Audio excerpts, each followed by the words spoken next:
I was listening to your podcast, as I mentioned, and one of the things that you did, or at least with Ms. Fox, Judy, you said, I normally come up with my bio and my introduction after I've recorded the episode.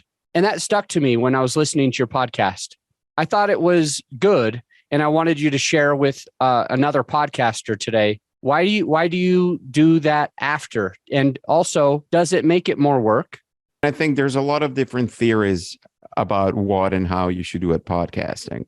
There are statistics around that people decide within the first 30 seconds or first minute whether they're going to keep listening to a podcast. And so I don't know if I'm doing a great job at it, but like the first 3 minutes of my podcast are designed to get you engaged enough so that you will keep listening. So I have a 40 seconds to a minute 10 abstract from the conversation that I go back and pick and that I put as, from the guest. That will be the guest speaking, right? And it's going to be something that, my podcast talks about authentic leadership. It talks about being yourself, but it's focused on the idea that if you're authentic to yourself, it improves your performance at work. And so I try to get something that has to do with the profession of my guest. And that is, it's a juicy tidbit that if I'm a listener, I'm like, oh, I want to do that.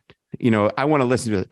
The second part, which is where I introduce my guest, is I explain why this guest will be of value to the listeners. I'm like, like I had David Ellman, who was the CMO of Aetna and voted one of the top 40 CMOs by Forbes, one in 2016. So you should listen to him if you're interested in marketing. And then I also try to give my listener a sense of what we're going to cover in the conversation. Because ultimately, I think when you enter in a relationship with your listener, you have to be transparent. And there's nothing worse to me than being given a promise and then having that promise not deliver, right? You get into a podcast, you expect something, and then it's not what you expect. So up front, I'm trying to say, hey, this is what you're going to get if you listen to this episode.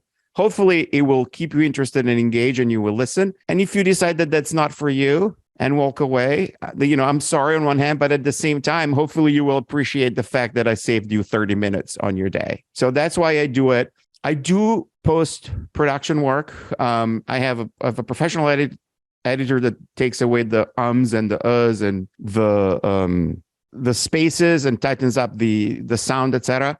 I also do one listen myself, and maybe this is a little different. And I do two things when I listen myself. I review my questions, and then my podcast is really designed to have my guests be the stars. It's funny because when I look at my Otter transcripts, consistently, like my guest speaking time will be between 87, 88, and 92, 93%.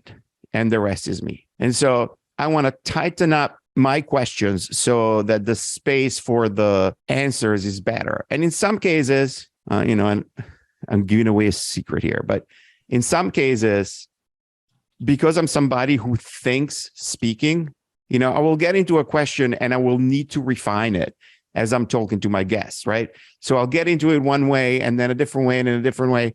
And then, so I will, in some cases, my guest gives this amazing answer and it took me 1.5 minutes to get the question out, but the question is a 30-second question. Like, how do you do this? So I'll go in and I'll re-record my question so that the listeners gets less of my rambling and more of my guest.